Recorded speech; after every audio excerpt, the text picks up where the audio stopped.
Give us my chol, give us my chol, give us my chol, give a smile. Give us my chol, give us my chol, be the reason someone smiles. Give us my chol, give us my chol, give us my chol, give a smile. Give us my chol, give us my chol, be the reason someone smiles.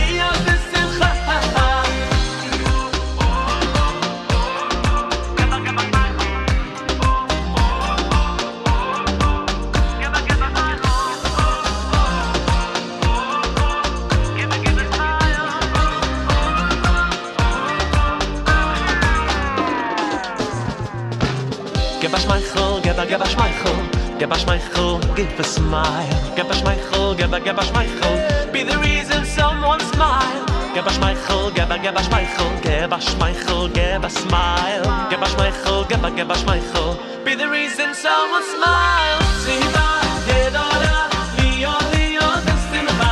Siva gedola, liot liot besimcha.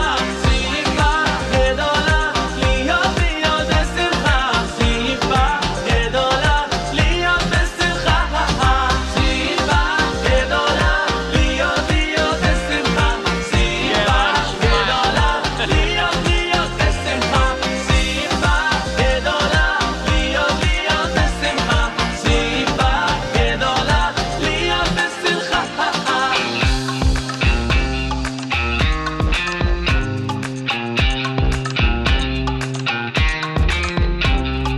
Be the reason someone smiles.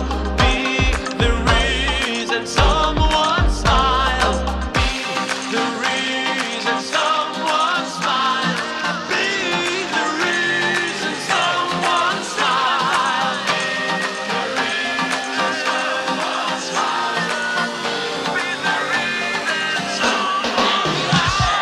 Siva gedola, liot besimcha. Siva gedola, liot liot besimcha. Siva gedola, liot liot besimcha. Siva gedola, liot besimcha. Someone smile.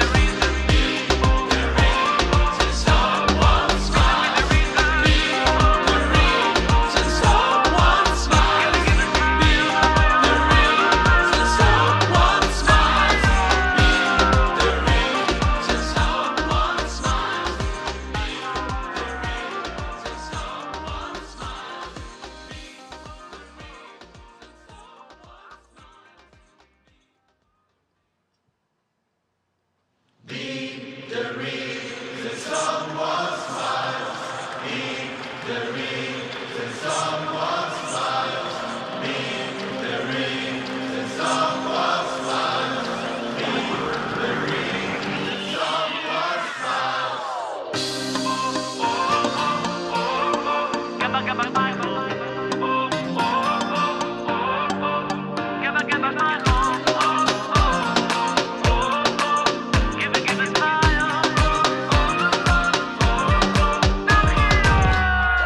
All right, can we start?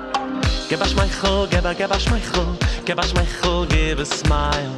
Give us my chol, give us my chol, be the reason someone smiles. Give us my chol, give us my chol, give us my chol, give a smile. Give us my chol, give us my chol, be the reason someone smiles. Siva gedola, liot liot besimcha. Siva gedola, liot liot besimcha. Siva gedola, liot liot besimcha. Siva gedola, liot besimcha.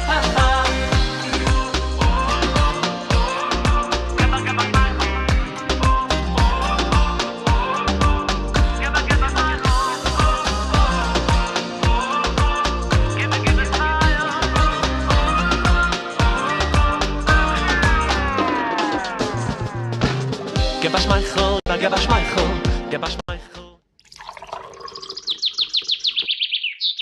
Breakfast with Elli.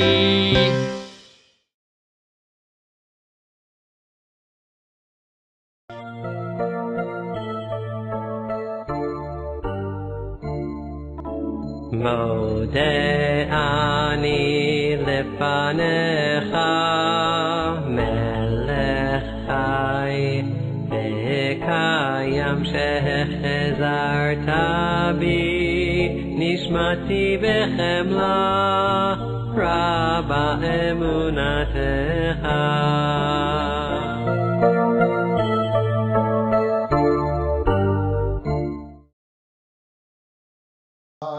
Baruch atah Adonai, Eloheinu melech haolam, Bayrei pri hagafei. Baruch atah Adonai, Eloheinu melech haolam, Bayrei minei samim.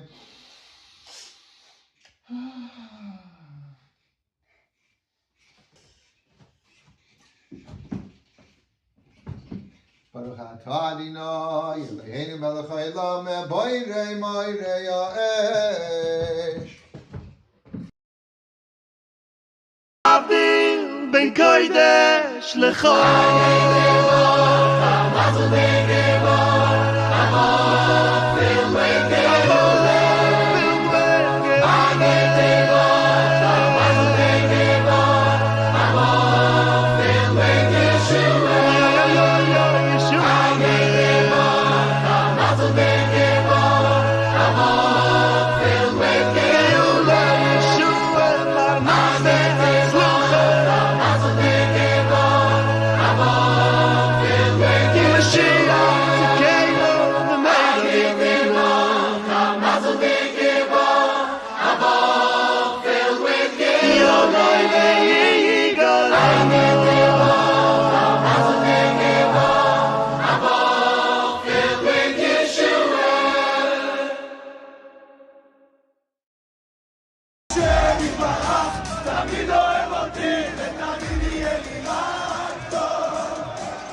Good Dvach Shavua Tova, good week, and welcome to Breakfast with Elli. It is Sunday, and guess what? It is the second day of March and the second day of Adar.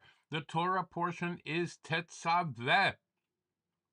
HaYom Yom Rishon Shabbos. First day counting up towards Shabbos. We're learning the first Aliyah. Good morning. How are you? Oh my goodness. Adar, Mishenichnas Adar Marbin Besimcha, when the month of Adar comes in, we increase in our joy. And what a joyous month this is going to be. That's right. So how does one reach real simcha? Well, it was asked of the Lubavitcher Rebbe, and the Rebbe answered, happiness comes only when one feels they have received something that they didn't have before. The greater the gift, the greater the joy. Think about that. The fact that a human being is created is by definition finite. Nevertheless, the Rebbe says, Hashem gave us the opportunity to fulfill Torah and mitzvahs, connecting us with the infinite creator. And that's the highest level that one can reach. For everything in this world, no matter what one can attain in life, even the greatest of achievements are all limited. They can't compare with the greatness of connecting with the infinite creator as the greatest gift one will ever receive in life. This should bring about the greatest joy ever. Whoa! All right. Joy in Adar. What a novel thing. Now, that beginning, the opening sequence was the a clip from the C-Teen rally last night that was held in Times Square. Somewhere between 7,000 and 10,000 teens who came together for Shabbat in Crown Heights, the annual C-Teen Shabbos that they have. And it was pretty amazing. I was not there, unfortunately. I wished I could have been, but I was not there. But you know what? It was a monumental event, and people went just into Times Square last night to celebrate with C-Teens. The whole thing was captured on video. And you can download it at Chabad.org, probably on their YouTube channel is the best place to find it. All right, let's get started with our morning davening. Men and boys, take your two front tzitzis, and let's make a bracha. Baruch atah Adonai Eloheinu melech haolam asher kiddishanu b'mitzvotav v'tzivanu al mitzvat tzitzit. Baruch atah Adonai Eloheinu melech haolam asher kiddishanu b'mitzvotav v'tzivanu al netilat yadayim. Baruch atah Adonai Eloheinu melech haolam asher yatzar et ha'adam b'chokhma uvaravo nekavim nekavim chalulim chalulim galui v'yadua lifnei chisei Chevodecha she'im yisatem echad mehem o im yipateach echad mehem אי אפשר להתקיים אפילו שעה אחת. ברוך אתה אדוני רופא כל בשר ומפליא לעשות. ברוך אתה אדוני אלוהינו מלך העולם אשר קידשנו במצוותיו וציוונו על דברי תורה.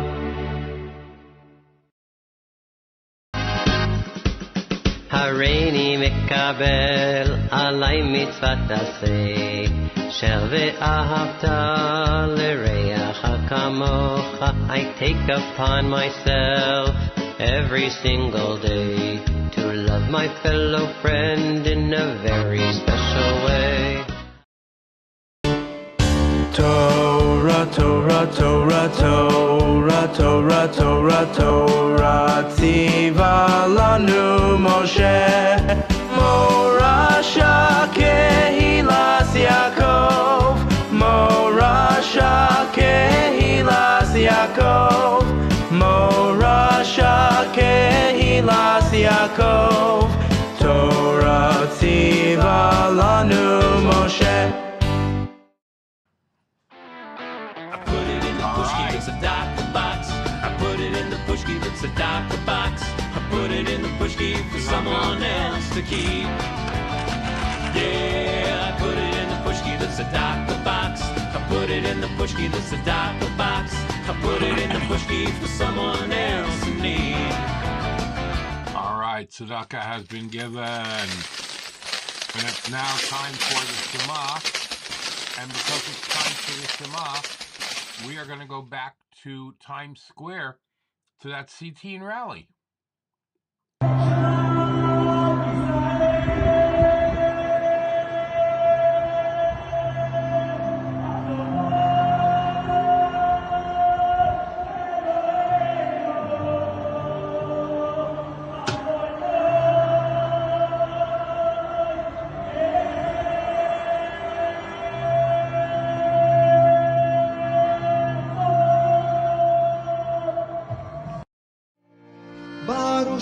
כבוד מלכותו לעולם ועד. ואהבת את אדוני אלוהיך בכל לבבך ובכל נפשך ובכל מאודך, והיו הדברים האלה אשר אנוכי מצווך היום על לבבך, ושיננתם לבניך ודיברת בם בשבתך בביתך ובלכתך בדרך ובשוכבך ובקומך, וקשרתם לאות על ידך, והיו לטוטפות בין עיניך, וכתבתם על מזוזות ביתך ובשעריך. And that takes us to breakfast. And for breakfast this morning, we have, guess what? Coffee and yogurt. What kind of yogurt, you ask? Blueberry. There you go. Are you ready? Making a bracha shahakol, Baruch atah Adonai Eloheinu melech haolam, shahakol nihiyah bidvarai. Coffee, blessed coffee. God bless you for being a friend. When the whole world turns on me, it's only you on which I can depend. I want to taste you in the morning and a few times throughout the day. Yes, a cup or two in the evening too. For me, it's the only way.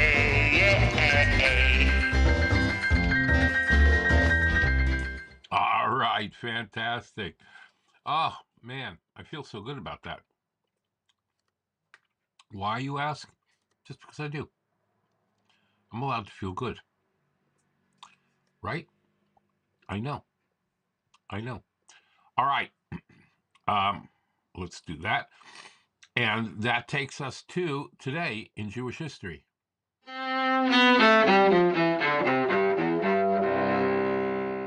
Today, in the year 1960, there was a huge earthquake in Agadir. Hundreds of Jews, including some students in a local Chabad yeshiva, were among the thousands of victims to perish in an earthquake that struck Agadir, Morocco, on base the second day of Adar in 1960. It is the yahrzeit of Rabbi Yomtov Al-Ghazi, the chief rabbi of Jerusalem until his death in 1773. I'm sorry, till 1802, 1773 to 1802. During a journey to Europe to raise money for the Jewish community in Israel, he discovered a manuscript of a work of Nachmanides, a compilation of the laws of the firstborn and the separation of challah, styled after Rabbi Yitzchak Elfasi's Codex of Jewish Law. Rabbi Yomtov undertook to publish the manuscript, accompanied by a lengthy commentary he authored, which brought him worldwide fame as a brilliant Torah scholar. The Byzantine Emperor Justinian ordered that under his jurisdiction, instead of reading the Torah on Shabbos, the Greek translation must be read. He also prohibited the rabbis from speaking in public on the Torah portion of the week or from teaching Torah in general, and that was in 553 CE. On the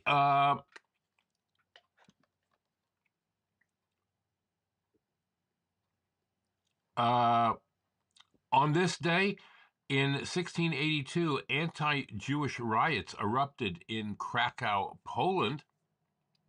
I wonder why. 1682, huh? What was going on then?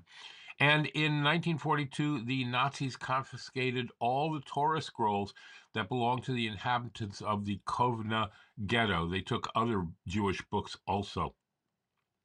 And in that same year, on that same day, Hitler devised a plan for a museum of Judaism to remember the dead Jewish religion, the culture, and the people. Millions of Jewish treasures, Torah scrolls, ritual objects, books, and art were looted by the Nazis and taken to warehouses in Czechoslovakia. The objects were taken to the Jewish Museum in Prague, where Jews themselves were forced to sort, label, and pack the items for the Nazis' future museum. May they all get their just reward. After the war, many of these items were recovered, including thousands of Torah scrolls and nearly 1 million books, distributed to the Jewish community worldwide as a living testimony to the indestructibility of the Jewish people. And I think we're going to stop there. One more thing. In 1970, the Knesset passed the Mihu Yehudi bill, defining a Jew as one who was born to a Jewish mother or one who converted to Judaism.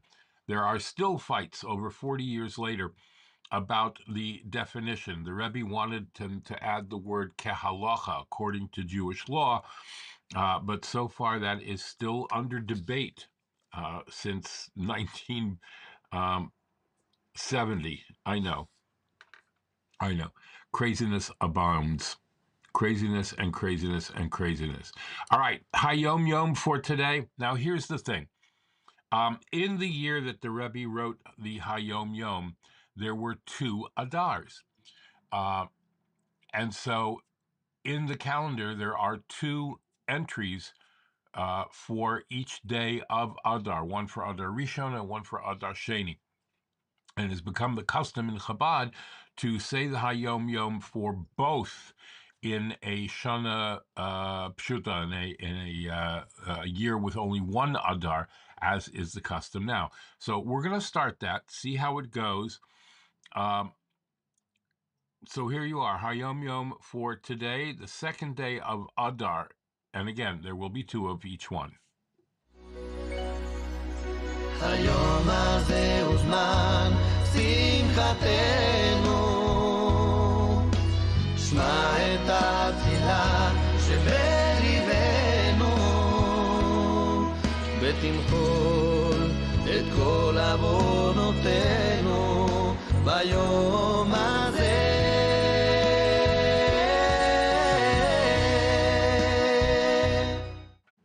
HaYom Yom, thoughts for the day, first of Adar Sheni. True story. I know a man named Alan, and his wife's name is Ellen. He asked me, why are we so precise in pronouncing every word?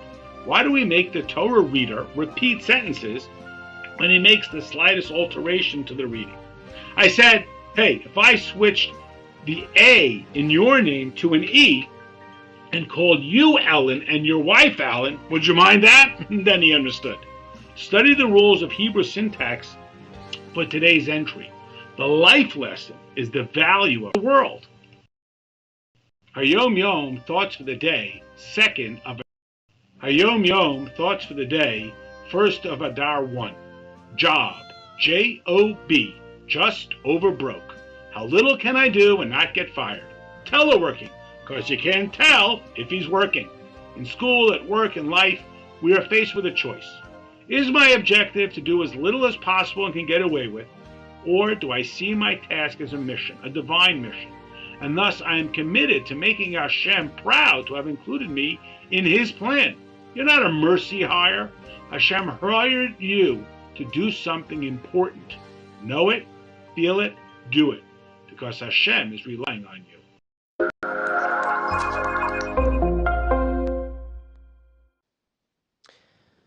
So there's the truth, there's a lie, and then there's the gray area in between. Say you walk into a store and there's a sign on the wall that reads, "We love our customers."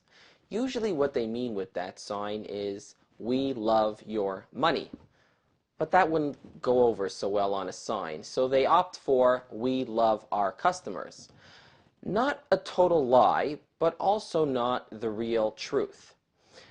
But if you're talking to somebody who really matters in your life, then the gray area is not enough.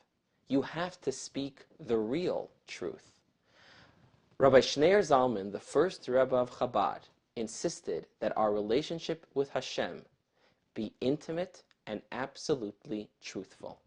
Says today's HaYom Yom, the Alter Rebbe set forth a program for his Hasidim in which he demanded that we strive intellectually for truth and that we critically examine our every move and make certain that it conforms to the truth. Now, some people might make the mistake of thinking, says the HaYom Yom, that achieving truth is this impossible task that requires us to turn the world upside down. Says the HaYom Yom, that's not what it's about. Attaining truth means that when you recite a bracha, when you make a blessing, you do it with your entire heart. You vest yourself into the words of that blessing with sincerity. When you study Torah, you are cognizant of the fact that the words that you are saying are the words of Hashem. When you offer a prayer to Hashem, doing that truthfully means that you have the proper presence of mind, and in your heart you know that you stand in prayer before the King of Kings. Living life truthfully means that you reach out to a friend in true love and friendship. It doesn't come naturally to always do things with that absolute truth. It requires tremendous effort. And the HaYom Yom points out that you've got to study in order and work hard in order to make this come about. But with the proper efforts, you can achieve truth. And I'm assuming that if you do so, the Alter Rebbe, Rabbi Shneir Zalman, will be proud of you.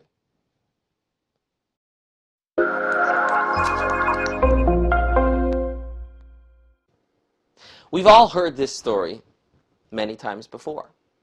There's a guy working minimum wage at a meat plant. He buys a lottery ticket. It's the winning ticket. And he wins millions upon millions of dollars. And then, just a few weeks, months, or short years later, the money's all gone. And he's right back to where he started. Why does that happen?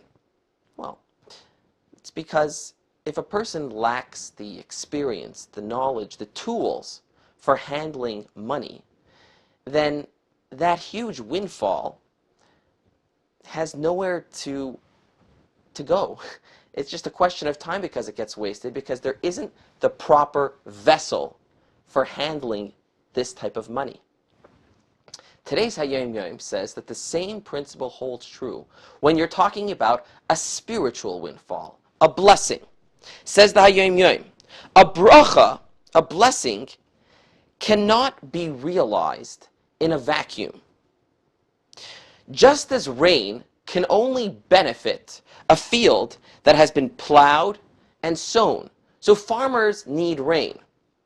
The farmer that's invested the effort to prepare his field for the rain, so he's plowed that field and he's planted the seeds in the field, when the blessing comes, he's going to celebrate.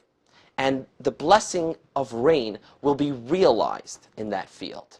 But for the lazy farmer who never made the effort to plow and to plant, the blessing of rain just gets wasted. It never translates into true success. The same holds true when we talk about a bracha, a blessing. If you do not have the proper vessel for a blessing, it will never be realized. It just gets wasted. What's the proper vessel for a bracha? The vessel for a bracha is, what's necessary is for a person to improve their relationship with Hashem, bolster observance of mitzvahs, enhance your knowledge of Torah. That's the vessel for a blessing. So it can happen that there's something that's important to you in your life. There's this blessing that you desire. And you may have prayed to Hashem that He grant you this blessing. Or perhaps you've asked a tzaddik for this blessing, and it's never been realized. Is that because you were never given the bracha? Maybe. But there's another possibility. Perhaps the bracha is there, ready and waiting for you. And what's necessary is for you to create the vessel. Big stuff. Takes us a few minutes, but we got it. All right. 30 days of Simcha. Here's our joke for the day. Are you ready? This guy comes to the rabbi, and he's like, "Rabbi, you gotta save me. I discovered on the bottom of my tea this morning poison. It's obvious that my wife decided to poison me. What should I do? I never thought. I mean, she's been not easy for 32 years, but to poison her husband to death, like, you know." Rabbi says, "Wow, that's serious. Do me a favor. Ask her to call me. Say the rabbi would like to talk to you about something private." He says, "Sure." He says, "Call me back at night." Okay. Calls the rabbi back at night. The rabbi says, "I've spoken to your wife for 4 hours. If I were you, I would drink it."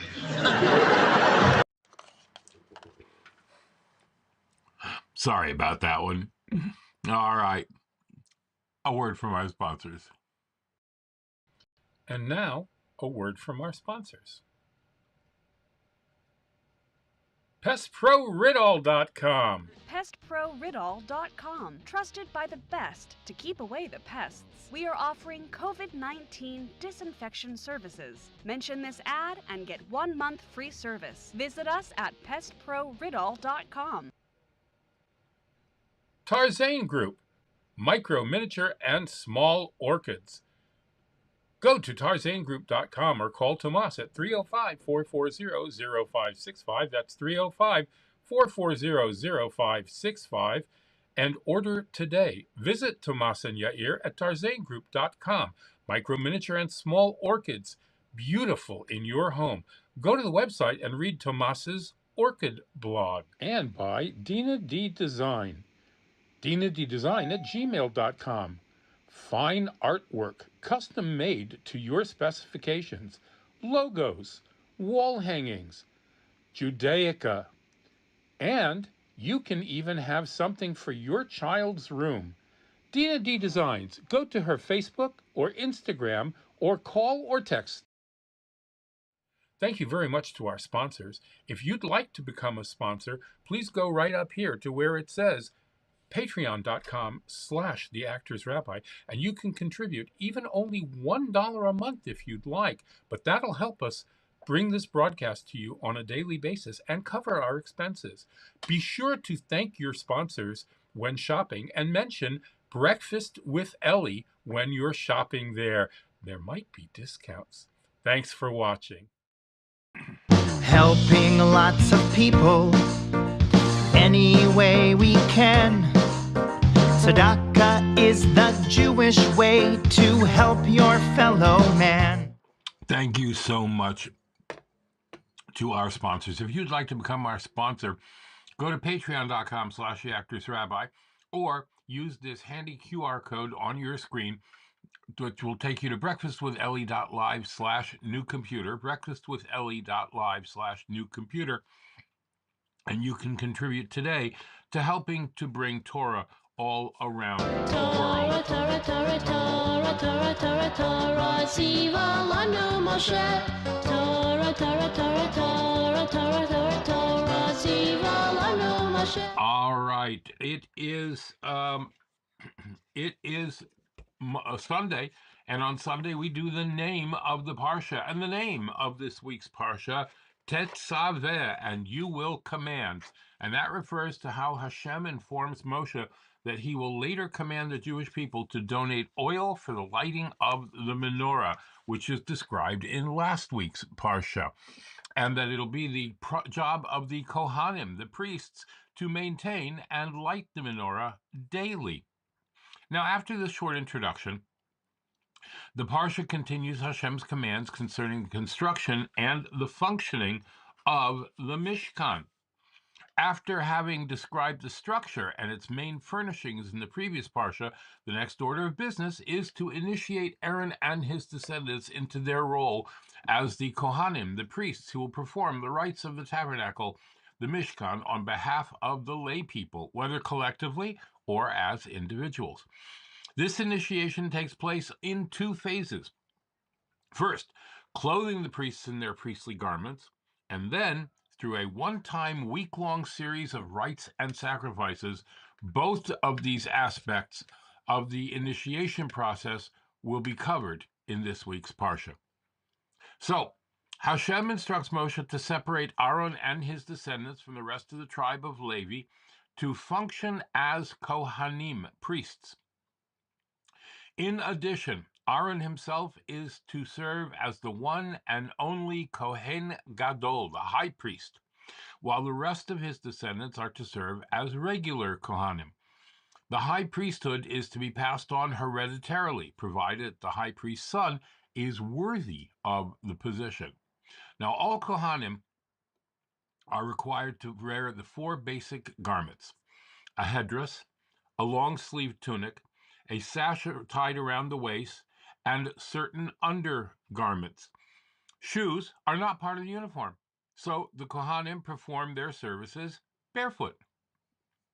The Kohen Gadol is distinguished from the other Kohanim by wearing four additional top garments on top of the basic four. Over the tunic, he wears a robe. Over the robe, he wears the ephod. The ephod is an apron covering the back from the waist down and the outer sides of each thighs, tied by an interwoven belt which serves as the belt for the robe, and completed by two straps rising out of the belt in the back and extending forward over each shoulder. Hanging from these straps by means of golden chains is the breastplate, the Urim B'Tumim, a square two-layered piece of fabric upon which are fixed 12 precious stones, into which is inserted a parchment inscribed with Hashem's name on it. The breastplate is tied to the ephod by two cords fastened to its bottom, one end at one end, and to the back straps of the ephod at the other end. The fourth garment is a golden forehead band, the tzitz, which is inscribed the words Kodesh LaHashem, holy to God. Now, besides these four garments, the Kohen Gadol is distinguished from the other priests by wearing a more elaborate headdress than theirs. Now, after having described the priestly garments, the Parsha turns to the installment rites. These rites were to take place during the week preceding the 1st of Nisan, almost a full year after the Exodus. Every day of the week, the exact same rites were to be performed, during which Moshe was to officiate as the ad hoc priest performing the rites of the Mishkan in order to initiate into its function, and on to Aaron and his two sons to initiate them into theirs. Each day of this inauguration period, Moshe was first to offer up the daily morning sacrifice, dress the priests in their priestly garments, anoint them and the altar with oil, and there were to follow 6 special offerings, 3 animals and 3 sets of different type of matzah, 10 in each set. Some parts of these offerings were to be placed on the altar, other parts burned up outside the Mishkan, other parts burned on the altar, and still other parts eaten by Moshe or the Kohanim. Finally, Moshe was to offer up the daily mincha, the afternoon sacrifice. The account of Moshe's carrying out of these instructions and performing these rites is given later in the second half of Parshas Tzav, which is the second Parsha of the book of Vayikra, Leviticus. After all this, the Parsha closes with the instructions of how to construct the inner altar, which was used for burning incense and placed inside the Mishkan, as opposed to the sacrificial altar, Mizbeach, which was placed outside in the courtyard. The name of the Parsha, Tetzaveh, besides meaning is you will command, it also has a connection, a tzivui. It is through our priestly rites performed in the Mishkan that the Jewish people became connected to Hashem. Our own inner Kohen is part of our lives, and the part of our lives that we set aside for communing with Hashem. In our own inner Mishkan is the dwelling for Hashem's presence that we make out of our own material lives and the world around us. It's through our own inner Kohanim and inner Mishkan that we connect to Hashem and reveal His presence in our lives, delivered by the Lubavitcher Rebbe in a Sicha. In the first Aliyah, Hashem commands the Jews to use the purest of olive oils for the daily kindling of the menorah. And we learn later that that will be the first drop out of every olive. Only one drop out of every olive. Moshe is instructed to consecrate Aaron and his sons by dressing them in special levushim, priestly garments. The Torah describes the making of the Kohen Gadol's ephod, a reversed apron which covered the back, and the precious stone-studded shoulder straps. There we go. All right, and that will take us to Chumash and Rashi with Rabbi Avtson, the oil and the ephod.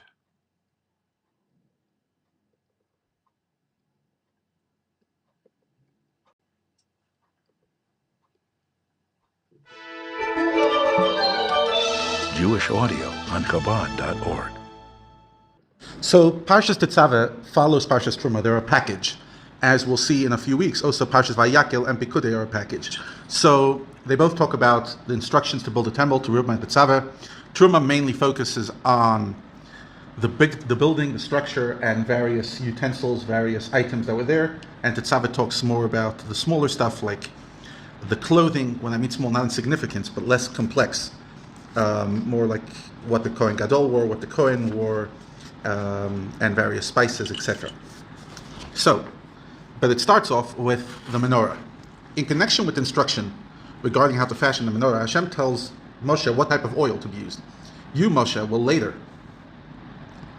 in the book of Vayikra, command the Israelites to bring you olive oil that is clear, meaning that it has no sediments. This is the oil produced from the olives when they are first crushed in a mortar, before they are pressed or ground. Only such oil may be used to illuminate for the menorah. Olive oil produced by pressing or grinding may, however, be used for other purposes in the Mishkan. Whoever lights the lights of the menorah should take care to kindle the lamp until the wick catches and will continue to burn by itself. Don't move on from the wick until it's fully caught. The lamps are to be lit regularly every evening. Aaron and his sons will set up the lighting apparatus in the tent of the meeting, as we said in the first room just before the Holy of Holies, outside the curtain concealing the Ark of the Testimony, and they should fill the lamps with enough oil that they should burn from evening until morning before God. They are to use half a log, which is a certain amount of oil each night. This is enough to burn through long winter nights, and it does not matter if there's leftover oil in the summer. Providing this daily supply of oil will be an internal duty of the Jewish people throughout the generations, whenever and wherever the temple is standing. After the Mishkan will be completed, Hashem says, you must draw your brother Aaron to you from amongst the Israelites. And now we move on to the Kohanim, together with his sons, to minister me. What are Aaron's sons' names? Nadav, Avihu, Elazar, and Itamar. In order to function as priests, they must become a separate holy group. And this will be possible only after the Mishkan has been erected and they can experience in it something of the proximity to Hashem that you're experiencing now on Mount Sinai. This experience will transform them into Kohanim and enable them to impart this status hereditary to their offspring until modern times. Once they have become a separate group, you must then initiate them into the priestly office and Aaron into the office of high priest. Now, initiation was different than the way it looks like in most university campuses, but it was still initiation. This will be accomplished by clothing Aaron's sons in the priestly garments and Aaron in the garments of the high priest. Therefore, you must have skilled artisans make sacred vestments for your brother Aaron for dignity and splendor. You must speak to everyone who is wise of heart, in whom I have invested a spirit of wisdom, and they, these talented people, will make vestments to dedicate him to minister to me. Interesting that talent is used in Hashem's vernacular as wise of heart, spirit of wisdom. That's really what creativity is, just a beautiful way of expressing what creativity is. These are the clothing that I want them to make: a breastplate for the high priest, an ephod, as we'll discuss, a robe, a tunic, which is of recessed checkered knit, a turban, and a sash. In addition to these 6 articles of clothing, they must have a forehead plate and linen trousers. They must make these 8 sacred vestments for your brother Aaron and 4 of them for his sons, as we will discuss later. The craftsmen must make some of the gold, the turquoise, the purple, and scarlet wool, and the linen you receive as donations from the people. Let's start with the ephod. The ephod is an apron-like garment designed to endow the high priest with a superior degree of royalty and modesty. obviously because he was so holy. It is tied with a belt around the waist and covers the lower half of the body, almost like a skirt, in the back and partially in the front, from the waist down to the heels. They must make it out of threads composed of 28 strands. There must be 4 gold threads, 1 twined, with 6 threads of turquoise wool, purple wool, scarlet wool, twisted linen, woven design. Was quite a complex structure. It must then not only be as a skirt, it must actually be almost like a jumper. It must have 2 shoulder straps attached to it, to its top. So that will go over the shoulder of the Kohen Gadol. And they must be woven separately out of the same material and then attached by sewing. The belt that fastens it and that is above it must be made like it of one piece. In other words, certain parts of the ephod have to be made from the same material and other parts do not have to be made from the same material. And that on the top, after those jumpers reach over the shoulder, they then attach itself in the front of the Kohen Gadol to a breastplate. And that's what's called as a choshen. But on the actual shoulder, there were a stone on each shoulder. Each stone had 6 names of the tribes, 6 of the 12 tribes. They were made out of onyx stones, and you had the 12 names of sons of Israel. 6 on one stone, 6 on the other stone, and there was 25 letters exactly on each one. That means they made the right names on each side, that there was 25 letters in total on each side. You must have them engrave the 2 stones with the names of Israel's sons, as we said, and clearly as a signet ring is engraved by a jeweler, and you must have them encase these stones in gold settings. And then you must affix them on the shoulder, the straps of the ephod, as stones of remembrance of the sons of Israel. And thus Aaron must carry their names on the 2 shoulders before God, that is, whenever he enters the sanctuary, as a remembrance and a source of merit for the people. Beautiful. Absolutely beautiful.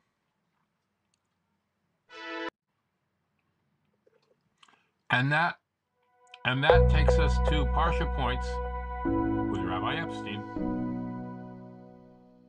Parsha Points, Tetzaveh for Sunday. Hi, Mom. It's me, your son. Remember, I used to live in your house? Of course, when you call your mother, you don't need to identify yourself. She knows who you are. That's the nature of the mother-child relationship. This week's Parsha is most famous for what is not in it. Any mention of Moshe's name, not because he's being ignored, rather because Moshe is so unified with Hashem and his people, we need not mention his name. We all know who the, quote, and you shall instruct in the opening line refers to. It's Moshe. Stating his name would be a distraction. Can we get over our name, our agenda, and be one with Hashem? That's the challenge of our Parsha.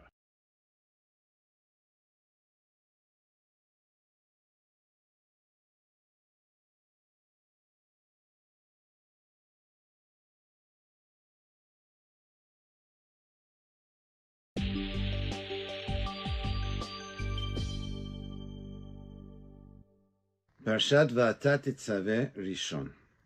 This week's parasha starts with a beautiful mitzvah, the mitzvah of lighting the menorah in the Beit HaMikdash. According to Rashi, it was lit only in the morning.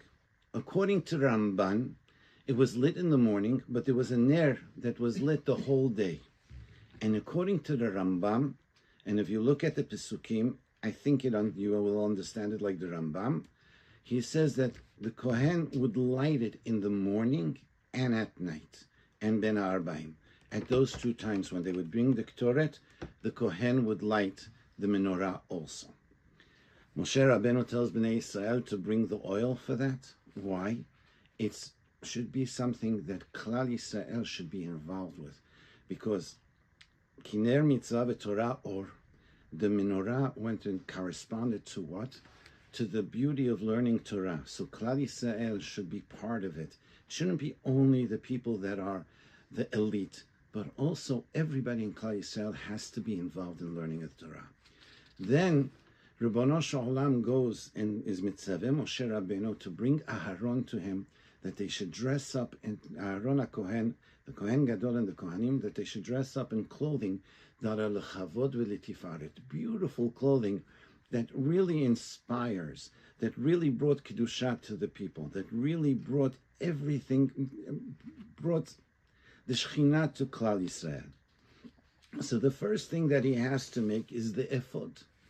The ephod, there's a big machloket how it is made. But how we understand it is that there's two straps and there's something else that's on bottom of it's open in the front, open in the back, etc., etc. That's a machloket in Rishonim, how that was. But right now it has two straps, and Ribbono Shel Olam tells him to take two beautiful stones, Avnei Shoham, and to take those stones and to write onto them the names of the Shivatim. Machloket Rishonim of it's in the age, how they were, by age was it right and left that you counted together? There's many, many different opinions. And there's many opinions how it was written. Some say it was written by somebody, by a master craftsman. Some say that it was written by the shamir, which was a special worm that was able to write. But at the end of the day, it was something that was on the shoulders of Aharon HaKohen, of the Kohen Gadol, that reminded Ribbono Shel Olam of the 12 Shvatim and how beautiful Klal Yisrael is.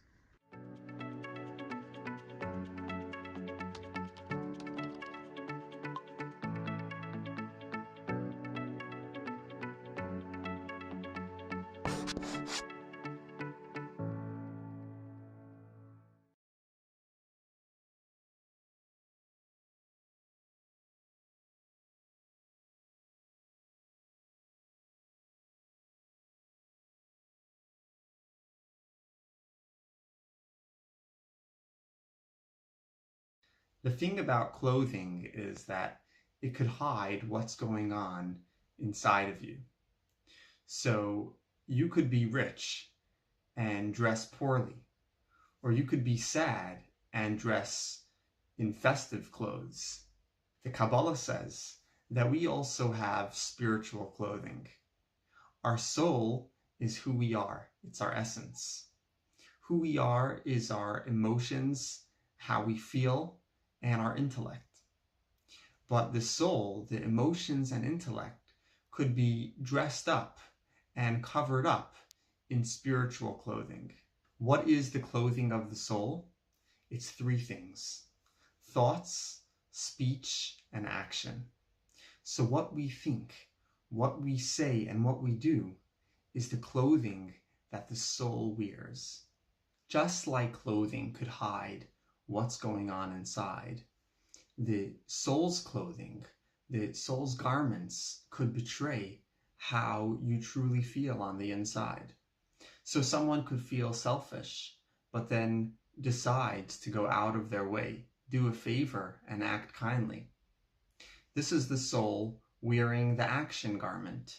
It's putting on a clothing of kindness. And in this case, it's betraying how the person feels. And in this case, that's a great thing.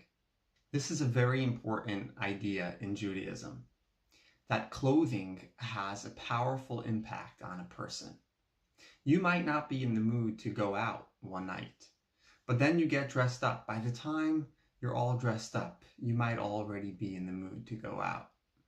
A person might not feel particularly kind, but by putting on an action garment of kindness, by doing something good, before you know it, you'll be in the mood and you'll feel like giving more and volunteering more. This is one reason why Torah and Judaism makes a big deal out of clothing, including clothing, special clothing that the Kohanim, the priests who did the service in the Holy Temple, would wear. Judaism says, keep putting on positive clothes. It'll put you in the mood and it'll bring positive change to your life.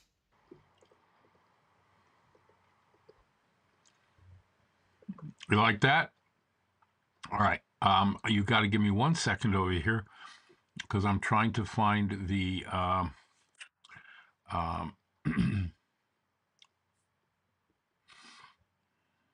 Reb Zusha for today, and I found it. Okay. So we just got to put it in its right place because that's always very important to have everything in its right place.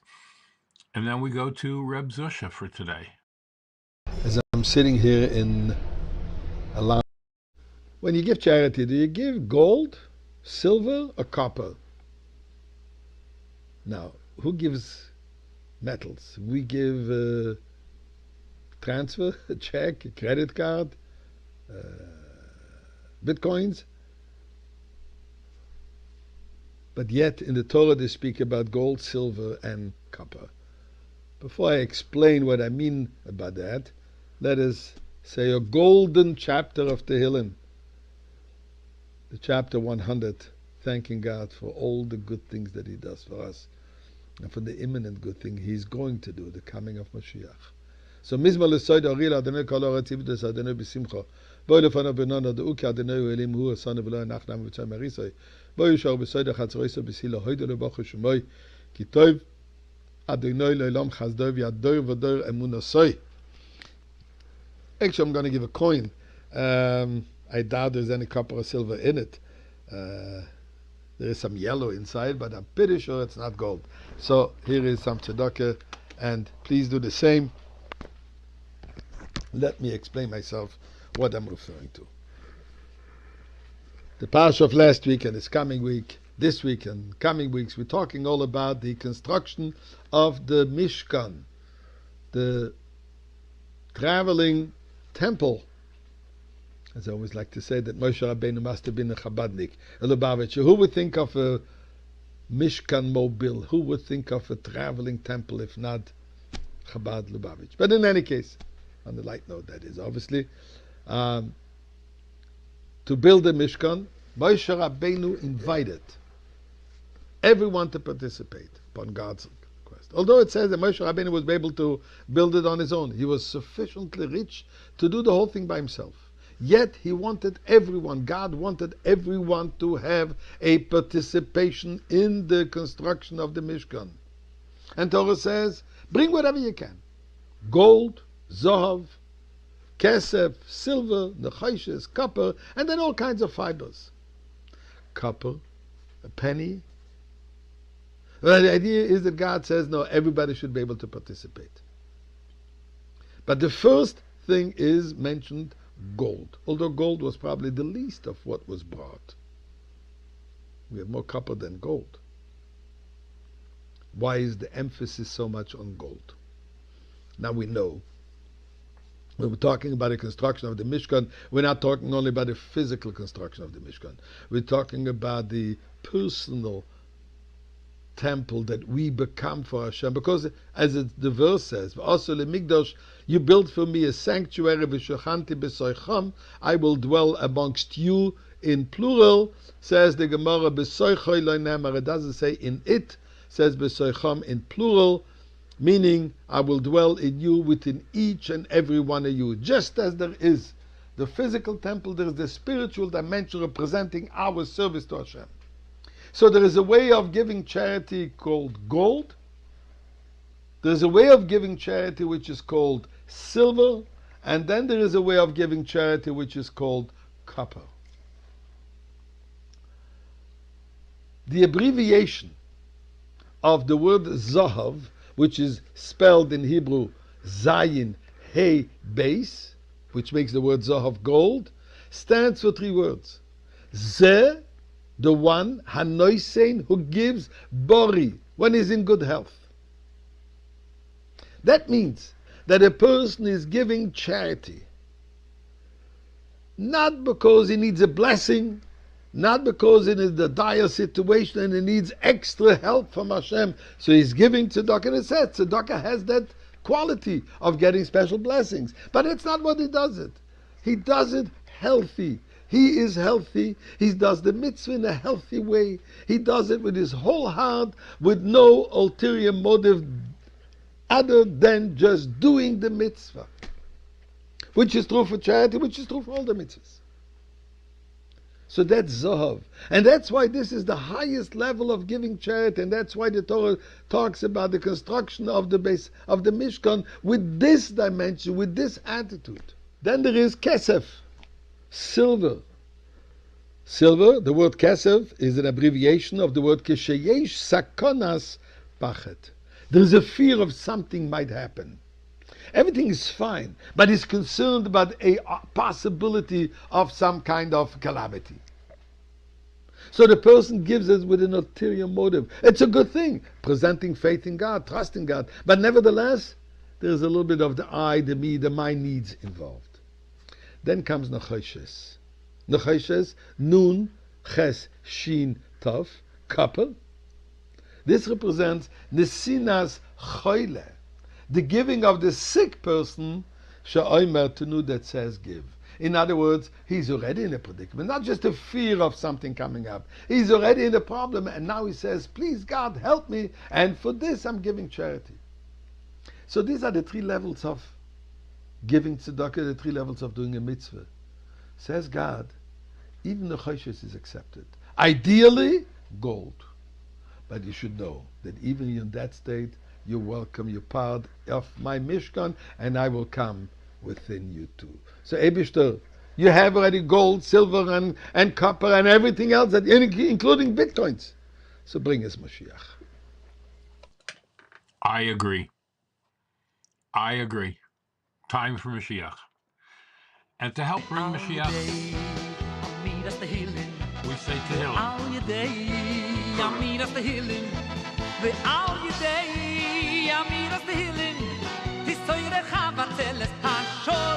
All right, the saying of Tehillim, so vitally and incredibly, unbelievably important. You need to say it every waking minute that you have free. And a free minute, what does that mean? That means when you're walking down the street, instead of thinking about what you're going to say at that business meeting, say some Tehillim. I guarantee that that will help you in your business meeting. Try it. Prove me wrong, right? Prove me wrong. That's the worst that can happen, is I'm wrong. And you said some Tehillim, and you brought some beautiful, beautiful breath into the air. All right? Some beautiful air with some beautiful mitzvah attached to it, which is the only thing we ever ask. So let's say chapters 23 and 123 together. Soon we'll be doing another chapter. We'll be moving on to chapter 24 and the 124, and the songs are already starting to come out.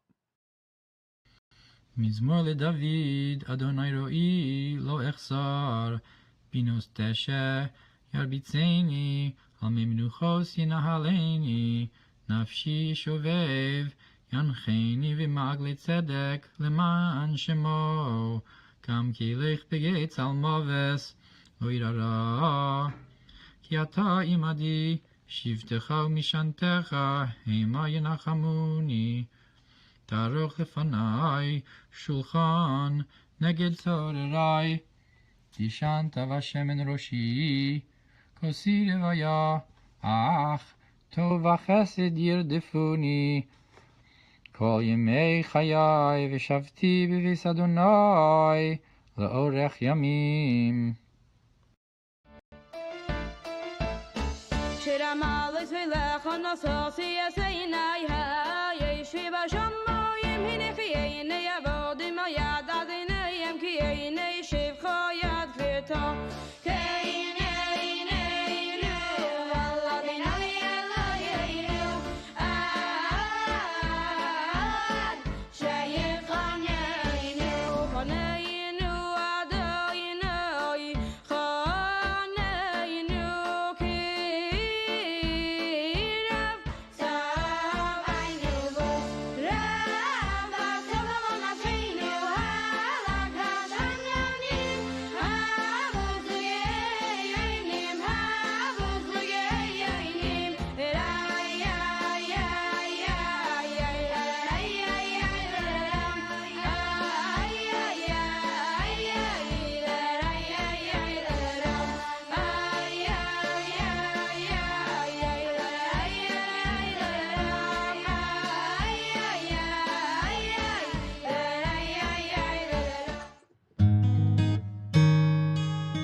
All right, Tanya for the day.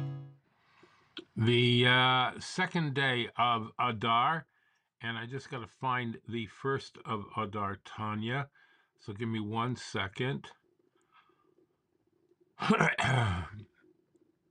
2nd of Adar. Okay, here we go.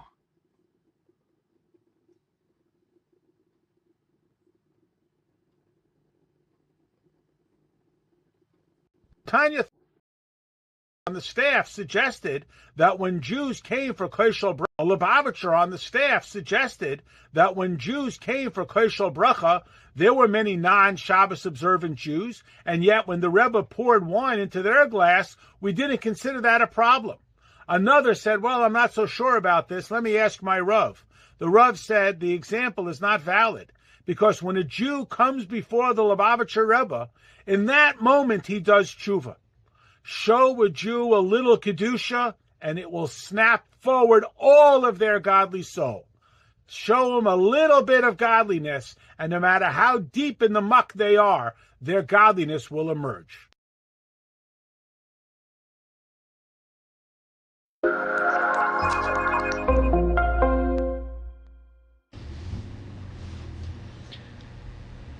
Thank you for joining Tanya in 5. Today's lesson for the 2nd of Adar, we conclude chapter 29. Chapter 29 in one word is crushing, mivatshim. This is a very crushing experience that the Beinoni is going through in order to crush the sitra achra, the negative side from within, the evil inclination that rises itself above and doesn't allow, and the animal soul, together the animal soul and the body, doesn't allow the divine soul to infuse him, and therefore gives a dullness of heart. Not to say that Beinoni has complete mastery over thought, speech, and action, but nonetheless there's a dullness of heart that he needs to, we spoke earlier, rage against. Now, why would raging help, or why would the meditation help in order to subdue the sitra achra, the negative side of the individual, or for that matter, the forces of the world that are negative?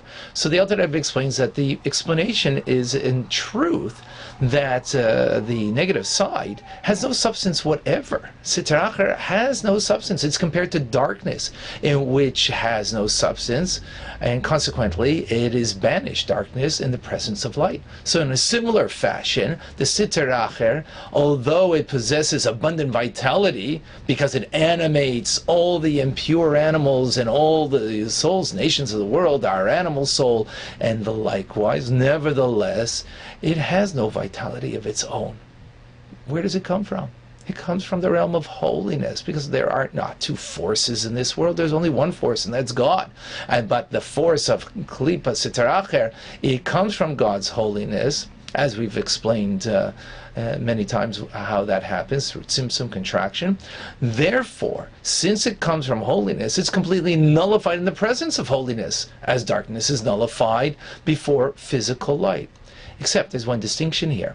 In regard to holiness of the divine soul, God has given permission for the animal soul to rise up against the divine soul in order to challenge it. Why? In order that the divine soul should overcome and humble the animal soul, to submit the spirit of the sitra achra that is despicable before the spirit of the divine soul. And though the impulse from, through this impulse from below, there's an impulse from above. In other words, from an arousal from below, that we subdue the darkness because of the light of the divine soul that is pushes away that darkness. So when we are when we deprive the dominion and the power from our animal soul and the sitra achra from within, then what we do is also above create the same reality, that the sitra achra has no strength and authority, because the only authority was given was only to rise against the divine soul. But when we subdue it, it's banished, because just like darkness is nullified by physical light, so likewise the animal soul and the sitra achra are banished because of the divine light of the soul. Indeed, this is exactly what the story is with the spies in the Torah. The spies, the 10 spies, when they came back, and for that matter the influence that they had on the Jewish people, was that they declared that for that he is stronger than we. And mimenu means we, but mimenai also the same words means than he. In other words, that they are stronger, the 31 nations in Canaan, than not just we, the Jewish people, but than he, God himself. That's what they claimed. But afterwards, all of a sudden, they reversed themselves and they said, oh, let us go up to Israel. Now, where did they get the faith? Where did it return to? Moses didn't show them any miracle that should have changed their minds, or any sign from heaven that should change their mind, that we should now have faith in God rather than the lack of faith. So where did it come from? And if they didn't have if they lacked faith, now all of a sudden they have faith. What happened? Except for one thing, that Moses gave over to the Jewish people, that God was angry with them. He was raging against them. And because of that, they understood, oh my gosh, we did something wrong. What happened is that the Siter Acher, its haughtiness, got a hold of the Jewish people and clothed itself in them, and therefore didn't allow them to have their natural faith expressed. But once God raged and upset with the Jewish people, didn't do anything but that, all of a sudden that negativity, that darkness was pushed away. And what was left? The fact that Jews are believers, descendants of believers. In other words, they humbled that negativity, or God humbled it for them in that sense, at that time. And because it was humbled, now they were able to believe what they naturally believe. And what is that? That God, of course, is capable, and therefore let us go up to the land. So from the above, what do we see? That every individual, that the fact that they enters in their mind a doubt, a lack of faith, that is only because of the empty words of the Siter Acher. It is only the darkness of the Siter Acher. There is really no substance to it. When we rise against it, then we will have only but faith in God. Furthermore, the Siter Acher itself, which was given permission by God to confuse man in their divine service, does it because they realize that God is the source of everything, and that they are actually fulfilling the duty of God, the service of God, and acquire a great reward as a result. And not only that, but we require a great result. And the metaphor that's given is from the Zohar, of the harlot that seeks to seduce the king's son with falsehood and deceit. But that's all done with the king's approval. Why? Because the king wants to see, is his son truly made of royal blood? Will he be able to subdue his desire and not be taken by the deceitfulness of the harlot, and be victorious of the divine soul over the animal soul, of course, is the metaphor. And that is Tanya in 5. Thank you for joining. All right, we're moving on to learn a little about Purim. Time to learn. You ready? This is a presentation on Purim, and we're just going to start from the beginning of creation just to see when the story of Purim happens. So first we have the 10 generations from Adam to Noach, then the 10 generations from Noach to Avram, then we have the time of the Ovis, then we have the time of the Shvatim and of Galus Mitzrayim, and then we move on to Matan Torah, followed by the building of the Mishkan, and then the first Beis HaMikdash, the Galus between the first and second Beis HaMikdash, and the second Beis HaMikdash. And as we can see, the story of Purim happened during this period of Galus. So let's look at that very briefly. So at first, Ashur was the dominant power in the world. Then it shifted to Bavel, which was in power for 70 years. It was 45 years of Nebuchadnezzar, followed by 23 years of Evel Merdach, followed by 2 years of Belshazzar. And then the power shifted to Paras, and that was for 53 years.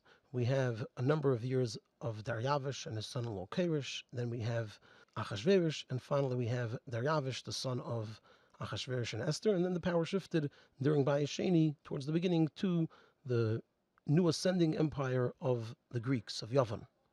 And now we can go into the story of Purim itself. So there are three parts to the presentation. We have a timeline, we have a family tree, and we have maps. So let's start with the maps part. So here we have a map of the world, and some say that Haidu to Kush refers to from India all the way till Ethiopia. And so that was the kingdom of Achashverosh. If we go back in history, we know that the world, originally people lived around the Fertile Crescent, which is over here by Iraq, where there are the Tigris and the Euphrates, and then along here to Eretz Yisrael and down to Mitzrayim.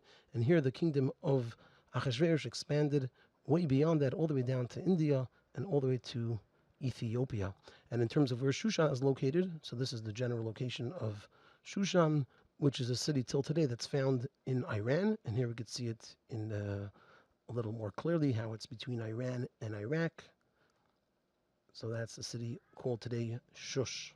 Now let's go to the family tree. In the family tree, there are two parts. There's the kings of the Yidden. As we'll see, it's the background, the backdrop to the story of Purim, as well as Lahavdil, the kings of Paras, Modai, as well as Bavel.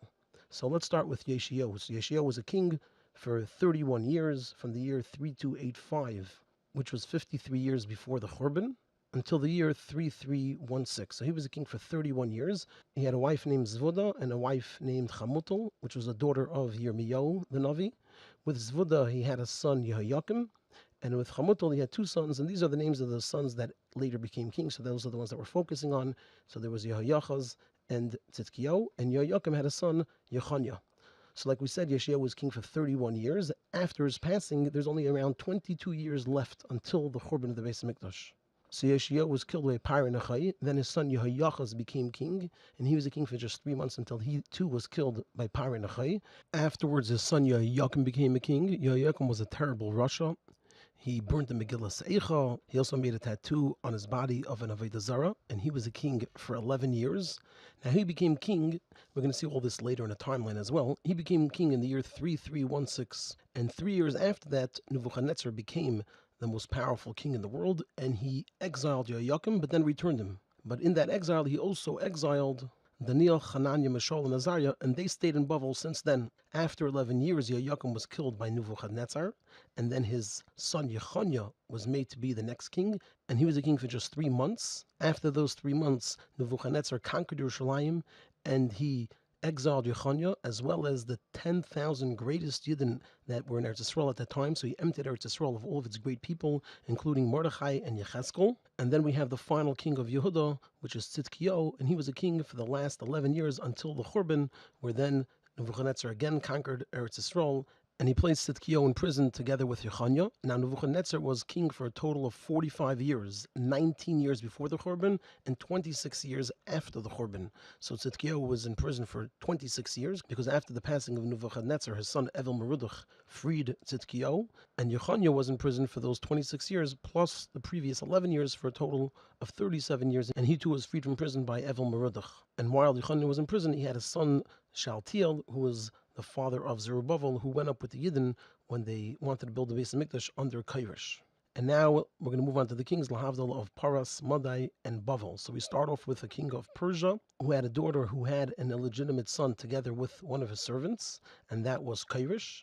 This king tried to kill Kairosh, but Kairosh actually ended up killing him and becoming the next king. And then Kairosh made an alliance between Paras, which he was from Paras, and Madai, which was at the time the king of Madai was Daryavish, and he married Daryavish's daughter, and together they had a son, Achashverosh. And Achashverosh married Vashti, so Vashti came from Nebuchadnezzar. So Nebuchadnezzar had a son named Evel Merodach, who had a son named Belshazzar. Others say that Belshazzar was actually a son of Nebuchadnezzar, who had a daughter, Vashti. So there we have Achashverosh and Vashti. And now we're going to move on to the timeline. So for the timeline, we have from the year 3319, when Nebuchadnezzar came into power, until 3408, when the Beis HaMikdash was rebuilt. So when Nebuchadnezzar came into power, like we said, there was the first Galus, when he took Yehoyakim, but then replaced him. This is 3 years into Yehoyakim's rule. So Yehoyakim is king from 3316 to 3319. Then he's exiled, but then returned onto the throne for an additional 8 years. In this Galus, Nebuchadnezzar took Daniel, Hananiah, Mishael, and Azariah to Bavel. Then 8 years later, Nebuchadnezzar returned and he killed Yehoyakim. and he placed his son Yechoniah to be the king, but that only lasted for 3 months. And then Nebuchadnezzar came, and it was the time of the second Galus, really known usually as the first Galus, because at this time he removed 10,000 of the greatest Yidden from the land of Eretz Yisrael. And like we said, it included Mordechai and Yecheskel. And at this point, Tzidkiyahu was made to be the next king. And 11 years after this, we have the Churban of the Beis HaMikdash and the third, or as is sometimes called, the second Galus. And we'll see later how all three of these dates are important because they relate to the mistakes of how to calculate the 70 years of the Galus. So now we move along. We have over here the 19 years of the reign of Nebuchadnezzar, but he reigned for 45 years. So 26 years later, in the year 3364, Nebuchadnezzar dies, and the next king is his son Evel-Merodach, who, like we said, he freed Yechoniah and Tzidkiyahu from prison. And like we said, while in prison, Yechoniah fathered Shaltiel, who later fathered Zerubbabel, who went up with the Yidden when Keresh gave them permission to build the Beis HaMikdash. Then we move along, and 23 years later, Evel-Merodach dies, and then his son, or maybe it's Nebuchadnezzar's son, Belshazzar, becomes king. And 2 years after that, Belshazzar makes his wrong calculation that the 70 years of the Nevuah of Yirmiyahu passed, and that means that the Yidden will no longer, Chas v'Shalom, be redeemed. And so he made a big Suda, and that very night he was killed. So he made the cheshbon that the 70 years begins from the ascent of Nebuchadnezzar, which happened in the year 3319. After this, Daryavish becomes king, and shortly afterwards his son-in-law Keresh becomes king. And in the year 3390, Keresh gets permission to build the Beis HaMikdash, but that is shortly rescinded because of the Shemreinim who undermined the building. 2 years after this, in the year 3392, Achashverosh becomes king. And 3 years after this, in the year 3395, he made his big Suda, because he made a cheshbon that the Yidden wouldn't be redeemed, since he calculated the 70 years from the Galus of Yechoniah, which was in 3327. Now, from 3327 to 3395 is only 68 years, not 70 years. So for that, he made an additional mistake. So one mistake he made is to calculate from 3327. And his other mistake was the way he calculated the years, because it's not exactly clear when the years started, when the years ended, and there's also the way of judging the years based on the current king, so he made that additional mistake as well. Then 4 years later is when Esther became queen in the year 3399, and then 5 years after this we have the story of Purim, which we'll shortly get into with greater detail. And then a year after that, in the year 3405, is when the Yom Tov of Purim was established. And then finally we have the building of Beis HaMikdash, which was exactly 70 years from the Churban, so from 3338 to 3408. Now let's look at the timeline of the story of Purim. So Purim really, like we said, started in 3404. So Haman made the Purim in the month of Nisan. Then on Yud Gimel Nisan, he sent out the messengers to all the lands that in 11 months, on Yud Gimel Adar, they would Rachmana litzlan kill all of the Yidden. Then we have the 3-day fast of Esther from Yud Gimel to Tetzaveh Nisan, which is then followed by the 2 Mishnahs with Achashverosh, Esther, and Haman. And then on Tezayin Nisan, Haman is hung. And then around 2 months and 6 days later, they send out the second decree that the Yidden are allowed to protect themselves on Yud Gimel Adar, on the day that was designated that the Goyim could Rachmana litzlan kill the Yidden. And then finally, Yud Gimel Adar, the next year, the Yidden killed their enemies throughout the entire land. And in Shushan, they spent also Yud Dalet Adar killing their enemies. And so throughout the world, the Yidden celebrated Purim on Yud Dalet Adar, the day after they killed their enemies on Yud Gimel. And in Shushan, they celebrated on Tetzaveh Adar, the day after killing their enemies, both on Yud Gimel and Yud Dalet Adar. Wow, that was very comprehensive. Thank you so much. And that takes us to Sefer of the Mitzvahs of the Rambam. No, it's not impossible that Rebbe did say, just study Rambam each and every day. I'll never miss my daily Rambam. My Rebbe so desires, I'm not busy or too tired. When I learn Rambam's connected, I remain, I am a link in the Rebbe's golden chain. All right, fantastic. Here we go with Mitzvah Minute number 1 and a few more, all right? Because we're going to start over from the beginning. We had Siyum HaRambam. The big Siyum will be tonight in Brooklyn. It will be live streamed, so please watch that if you can. And here's Mitzvah Minute number 1 and 2. At the beginning of this new cycle, a few weeks ago, I started every day to post a 1-minute video, approximately 1-minute video, of the daily Sefer HaMitzvahs. And I post it basically on all the social media that I have, and I send it out on the WhatsApp chat. Good Tevach, everybody. Today's Sefer HaMitzvahs. Everybody got to be very careful not to do something that makes a Chilul Hashem. Okay, so today's Sefer HaMitzvahs, to learn Torah to the point that some of the responses that I've been getting, is I hear from people that they watch it every day with their children. But more than that, some people, they tell me that they listen for it themselves. They wait for it, and if I'm late one day, I start getting questions. Where's the new video? Where's the new video? Today's mitzvah, hello. And the idea is to include as many people as possible and to share with as many people as possible the daily Sefer HaMitzvahs to accomplish what the Rebbe wants to accomplish with this, which is learning the daily Sefer HaMitzvahs, but also learning it together and causing achdus of Gans Klal Yisrael. In today's generation, in 2023, the idea of being a singer, I think, doesn't exist anymore.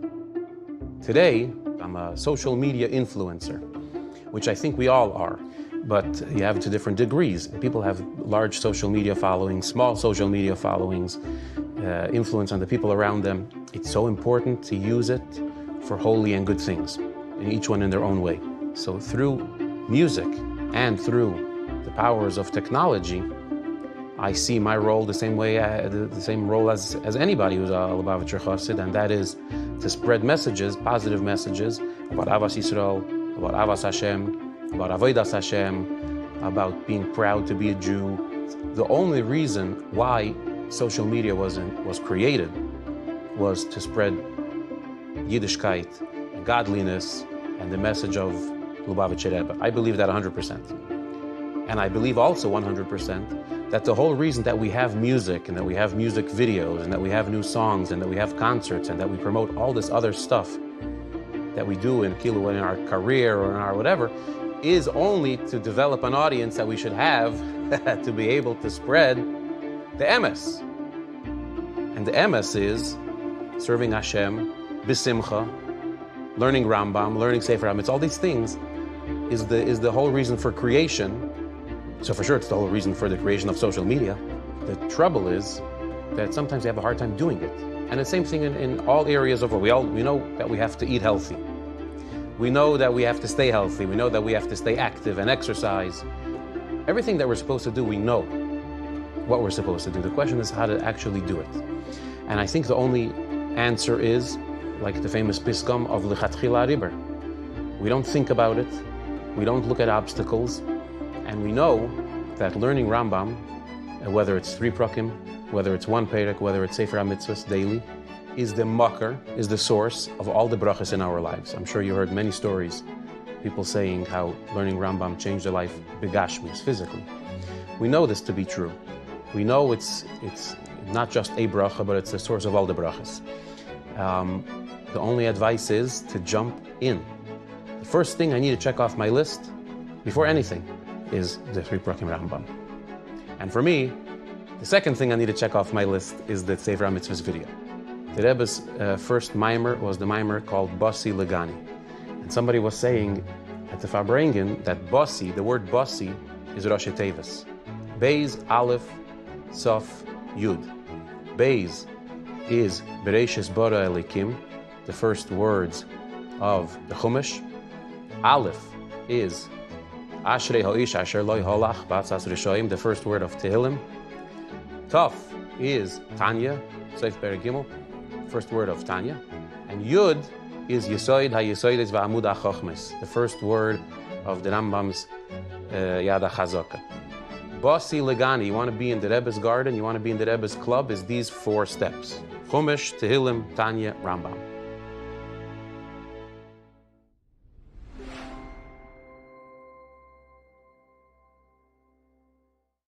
Baruch Hashem, today is a very exciting day because Jews all over the world are starting the daily study of Rambam again for another cycle. What we're going to try to do with God's help is a little bit of the Sefer HaMitzvahs track every day. Before we jump in, I want to explain what the tracks are. There are 3 tracks. The ideal track is to study 3 chapters every day of the Mishnah Torah. Mishnah Torah, otherwise known as the Yad HaChazaka, is a 14-volume compendium of probably the most exhaustive and thorough treatment of mitzvah observance ever recorded. Basically, the Rambam goes through all Jewish practices, whether of biblical or rabbinic origin, and whether they apply to the times when the temple stood, whether in the times of exile or in the times of Mashiach, and literally goes through every detail of every mitzvah and every practice within Jewish life in very, very explicit detail with all different scenarios and eventualities outlined. And that's the ideal track, to study that 3 chapters a day, and you'll finish in a year, actually a little bit less than a year, that entire study. Then there's another track, which is 1 chapter a day of the Mishnah Torah. And you do the math. If in a year you can finish the entire Mishnah Torah by doing 3 chapters a day, so if you do a third of that, if you do 1 chapter a day, then you finish the entire Mishnah Torah in 3 years. Then there's another track, which is not Mishnah Torah. It's a different Sefer, but also from the Rambam, which is the study of Sefer HaMitzvahs. Sefer HaMitzvahs, interestingly, sort of coincides with the highest track, with the study of the 3 chapters a day, and I'll explain why. When we go through the Sefer HaMitzvahs, we don't go in the order of the actual book. What we do is the study cycle is set up that you study the mitzvahs in Sefer HaMitzvahs, which correspond to what's being studied in the 3 chapters of Mishnah Torah that day. And God willing, what we'll try to do is also sprinkle in a little bit of insight from the Mishnah Torah in order to maybe excite people to level up and start studying Mishnah Torah, either 1 chapter or even ideally 3 chapters. But we're going to do the Sefer HaMitzvahs because that is, I guess, more all-embracing, accessible to the most amount of people. But I very much see this as an entry point that people can use, God willing, to, like I said, level up and go to higher levels of commitment to daily study of Rambam. I'll just say that the daily study of Rambam is unique in that you're studying the entire Torah. It is unifying all Jews together because it's something that every Jew, man, woman, and child is capable of studying. And in that way, it unifies the entire Jewish people with the entire Torah. Let's jump into Sefer HaMitzvahs today. And this is going to be an overview style. If you want something that goes through the actual text, Baruch Hashem, there are many, many presentations of Sefer HaMitzvahs out there today. We're living, Baruch Hashem, in an era where the information is out there. You just need a computer and you just go online, and there are so many beautiful shiurim out there. This is going to be a certain style. If this is your style, great. I welcome you. And we're going to, with God's help, we're going to study the Sefer HaMitzvahs, in an overview fashion, in a concise fashion. In fact, I'm hoping that today's class is the longest that we're ever going to be. A little longer because I had to introduce what we're doing and why we're doing it. Today's Sefer HaMitzvahs. Okay. So Sefer HaMitzvahs, you have to understand, is different than Mishnah Torah. It's not going into the actual practical application of how the mitzvahs are observed. It's just describing what the mitzvah is in the most basic form. And the purpose of Sefer HaMitzvahs, as the Rambam explains, is to enumerate what are the 613 biblical commandments. You see, we have a rabbinic tradition that there are 613 biblical commandments. This we know. It's a Gemara in Makkas. It says that there are Taryag mitzvahs, 613 mitzvahs, but it doesn't say what they are. Now, throughout history, there were different versions of enumerating what are the 613 mitzvahs. The Rambam is one of those attempts to enumerate what the 613 mitzvahs are. Rambam happens to be probably the most authoritative and well accepted of those versions. And the Rambam sets forth his rules, how he arrives at which mitzvahs are actual official mitzvahs of the 613. And that's what we're going to talk about today. There are 14 principles that the Rambam said he used in guiding him how to choose what mitzvahs are actual mitzvahs. Because, for instance, you could have something where Hashem gives a command. It's recorded in Chumash, in the 5 books of Moses, but it was temporary. It was just for that time. Like, I'll give an example. Hashem tells Abraham, Lech lecha, leave your birthplace. Okay, well, that's a command, but is that eternal? Is that for everyone? Right? No, obviously that one is not. So how do we know when a command that's recorded in the Bible is for everyone, or if it's just for that time or for that person? So that's one of the principles. The Rambam says he only chose mitzvahs that are eternal and universal and binding. Another principle is some mitzvahs are sort of details of other mitzvahs. So he tried to choose the all-embracing category that includes within it the sub-mitzvahs that go within that category. Also, the Rambam says he didn't include mitzvahs that are only extrapolated through the use of the 13 principles of exegesis. There is a tool that the rabbis were given for unpacking or decoding hidden mitzvahs, but that is not what the Rambam is counting as one of the 613, only mitzvahs that are explicit. Then the Rambam says regarding like positive and negative commandments, what about that? Does he count, let's say there's a mitzvah that has a positive and a negative version, like don't do work on Shabbos, but rest on Shabbos. Are those two separate mitzvahs? The Rambam says yes. A positive and a negative each count separately as their own mitzvah. And we have other such principles such as this, 14 in total, how the Rambam arrives at what the mitzvahs are and totals the traditional number of 613. And specifically, 613 breaks down further into, and this is also a universal tradition among Jews, 365 prohibitions, 248 positive commandments. So basically, the Rambam says, I know that there's 613. I know it breaks down to 365 and 248. Now I'm going through the 5 books of Moses using the 14 principles of how I'm going to qualify what a mitzvah is, and I'm going to tell you what are the 613 commandments. And with God's help, we're going to go through all the 613 commandments. Again, not in the order that the Rambam lists them, but as they correspond to whatever subjects are being studied in the 3 chapters daily track of Mishnah Torah. Okay, it's going to be an adventure. Thanks for joining me. God willing, we'll get through this, and we will complete the entire Torah, joining with the entire Klal Yisrael. And if you have a friend, in the spirit of joining with the entire Klal Yisrael, if you have a friend who you think might be interested in this study, please pass it on.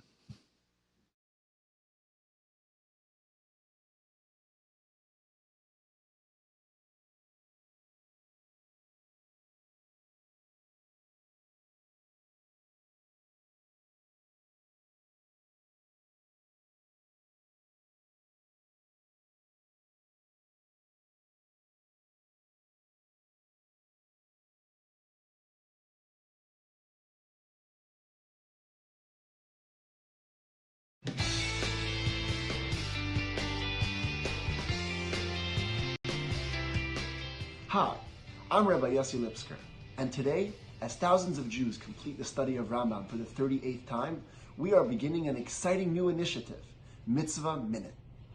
On the last day of Pesach in 1984, the Rebbe launched the Rambam campaign, where he encouraged every Jew, man, woman, and child, to learn all 14 books of the Rambam's Mishnah Torah with a daily study program. Mishnah Torah is the only halachic work which codifies the entire spectrum of Jewish law, including those areas that are not in practice today. So essentially, learning Rambam means learning the entire Torah. The Rebbe set up 3 tracks for this daily study. The flagship cycle learns 3 chapters a day, completing all of Rambam in a year. Next to that is the cycle that learns 1 chapter a day and finishes Rambam in 3 years. The third option is to study Sefer HaMitzvos, the book in which the Rambam concisely explains the 613 mitzvos of the Torah. Learning Sefer HaMitzvos gives you a taste of the entire Torah. The Sefer HaMitzvos cycle parallels the 3 chapters a day schedule. Every day, we'll study the mitzvos which are discussed in that day's 3 chapters.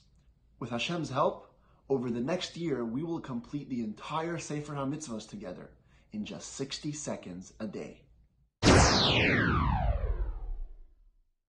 Baruch Hashem, we are on day number 2 of our daily study of Sefer HaMitzvos of the Rambam.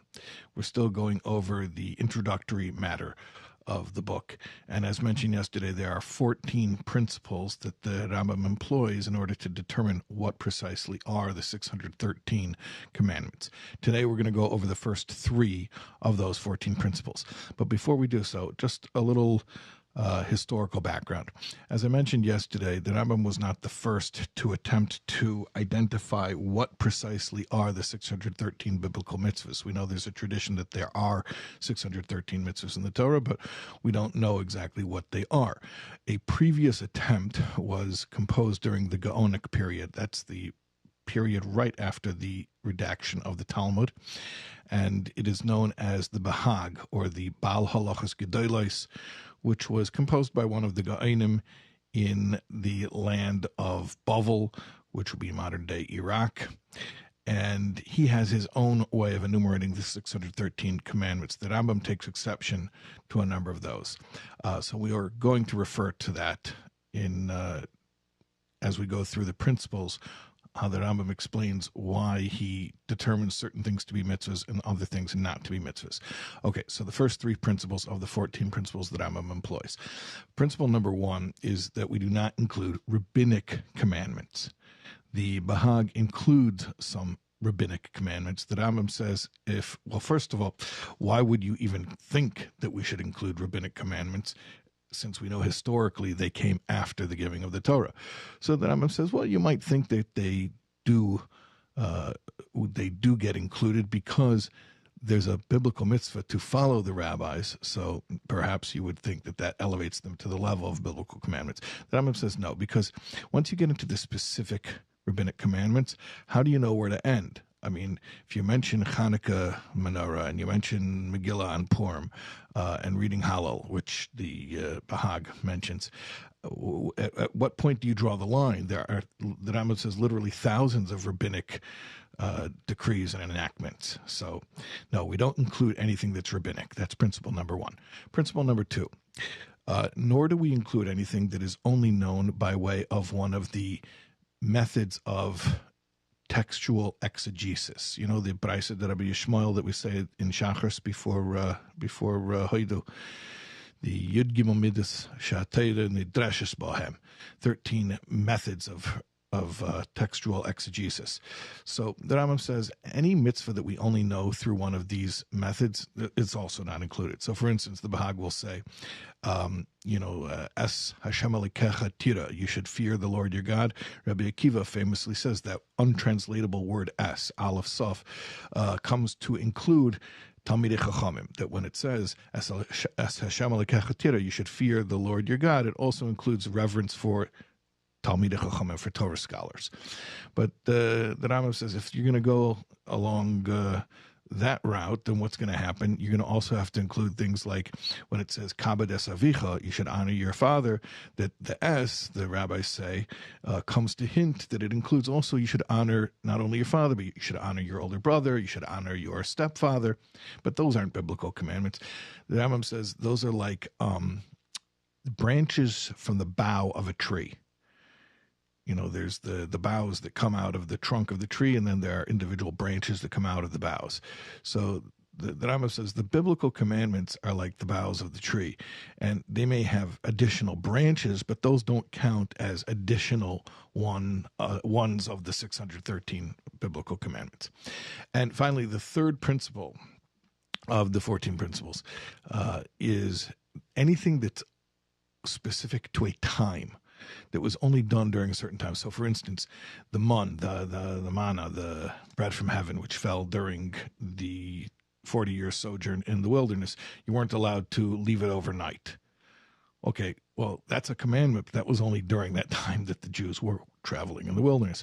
Or, for instance, not to attack the nations of Ammon and Moav.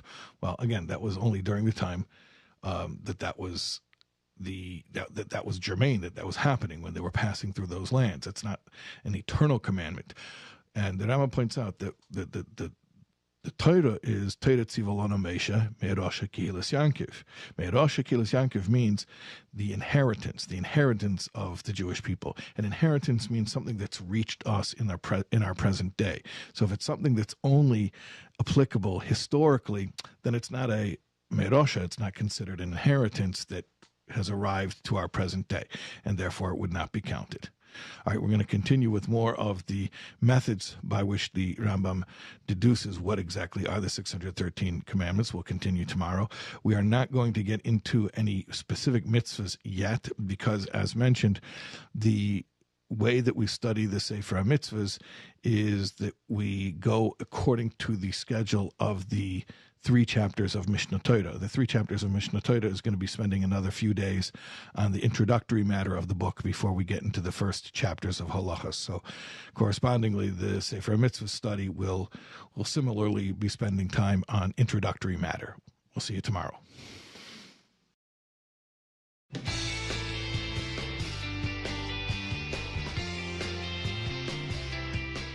Hi, I'm Rabbi Yossi Lipsker, and today, as thousands of Jews complete the study. All right, we did that. That was an accident. Matters of Mashiach is next. And since we're running behind today, let's go straight to Smooth Street. Shalom Aleichem, everybody. Hope all is well. We see the news. We see what's going on in the Holy Land. It may, at first glance, discourage us and make us question what's going on. But we have to know that God is running the show and we are involved. Through our actions and our service of God, we improve the situation and we accelerate the redemption. When you see injustice in the world and you see a world that needs change, be the change. Be that change. Be that justice. Through doing Torah and mitzvahs and doing acts of kindness throughout the world, we channel divine light into this world and we strengthen our nation and weaken our enemies and we bring the redemption. So instead of sitting down sad about what's going on, make a difference. God bless you all.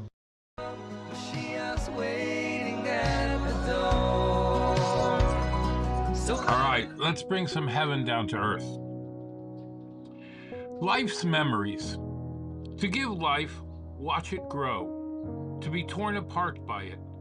To receive pleasure from it, and to give life again. For this, the soul descended from her ethereal heights. Ethereal? Ethereal.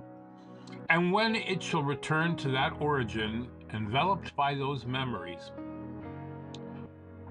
that's when it'll finally know the depth.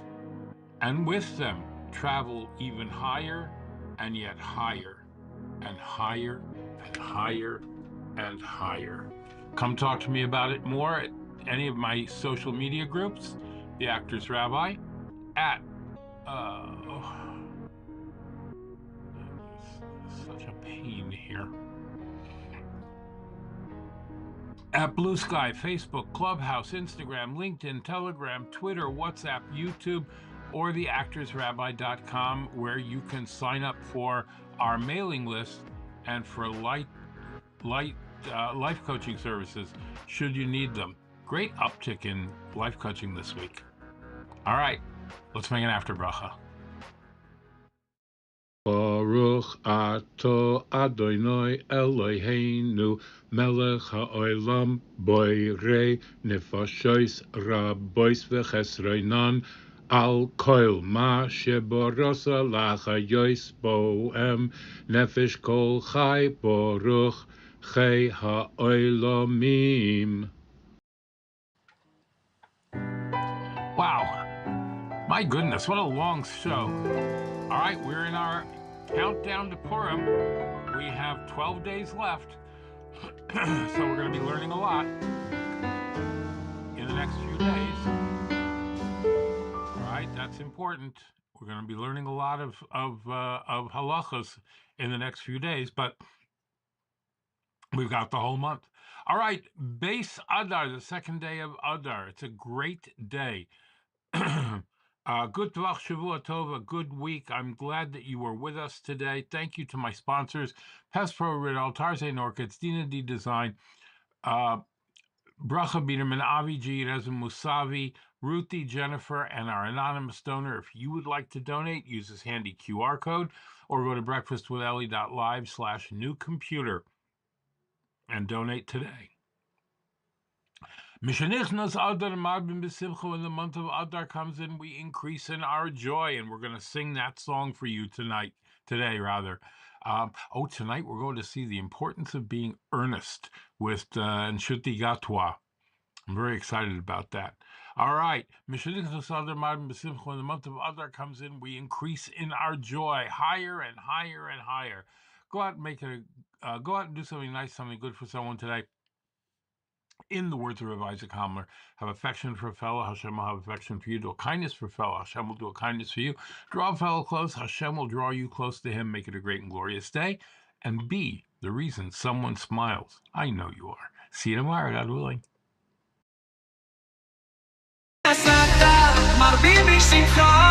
מי שנכנס אדר מרבים בשיחה Mishen,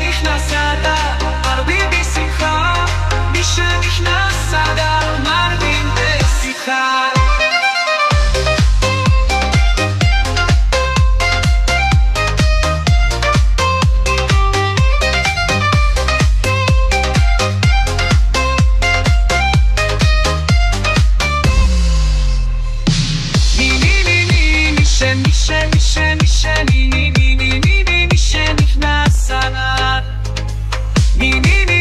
Mishen, Mishen, Mishen, Mishen, Mishen, Mishen,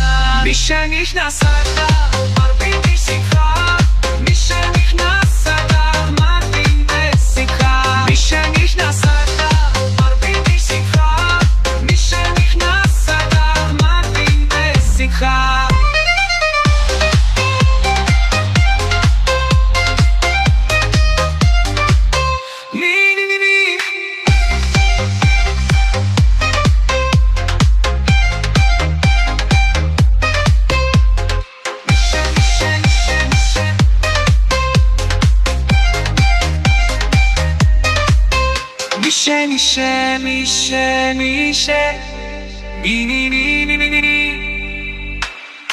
שנכנס אדר מרבים בשמחה, מי שנכנס אדר מרבים בשמחה, מי שנכנס אדר מרבים בשמחה, מי שנכנס אדר מרבים בשמחה. מי שנכנס אדר מרבים בשמחה,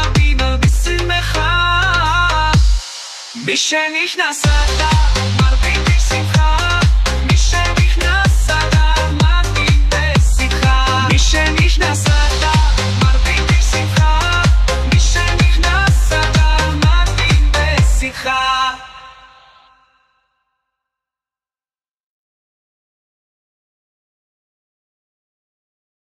Bring them home, bring them home. We've been praying for so long, so Abba, please bring them home.